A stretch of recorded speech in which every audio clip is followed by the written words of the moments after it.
आज एन्काउंटरमध्ये जी असामी आलेली आहे ती देखील खास आहे आणि हा एपिसोड मुंबईकरांसाठी तर अतिशय महत्वाचा आहे असं म्हटलं तर चुकीचं ठरणार नाही.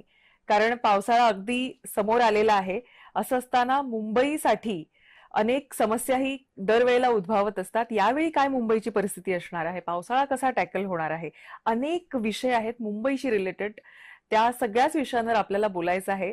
तुम्हाला थोडंसं जाणवतच असेल आपल्यासोबत कोण आहे. आपल्यासोबत मुंबईच्या प्रथम नागरिक आहेत रितू तावडेजी, मुंबईच्या महापौर. खूप खूप स्वागत आपलं जय महाराष्ट्रमध्ये आणि एन्काउंटरमध्ये. थँक्यू, धन्यवाद. रितू तावडेजी, मला असं वाटतं की तुम्हाला लोक ऐकायला उत्सुक आहेत, मुंबईकर तुम्हाला ऐकायला उत्सुक आहेत. तुम्ही काय मुंबईकरांशी संवाद साधत असतात.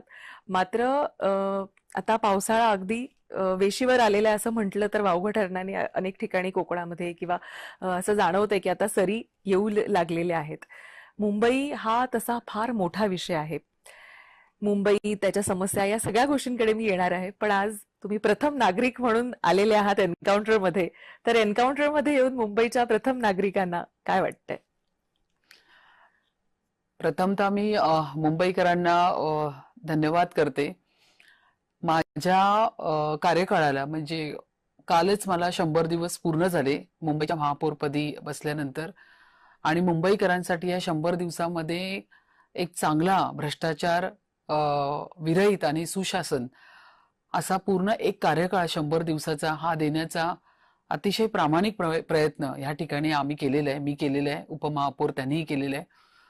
तर मुंबईकरांनी भरभरून प्रेम दिलेलं आहे. या 100 दिवसामध्ये खूप चांगला विश्वास ठेवलेला आहे.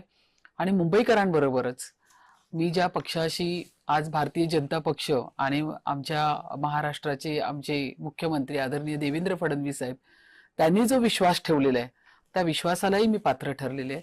तर ह्याचा मला अधिक आनंद या ठिकाणी वाटतोय आणि अतिशय चांगलं काम आज या ठिकाणी मी करते.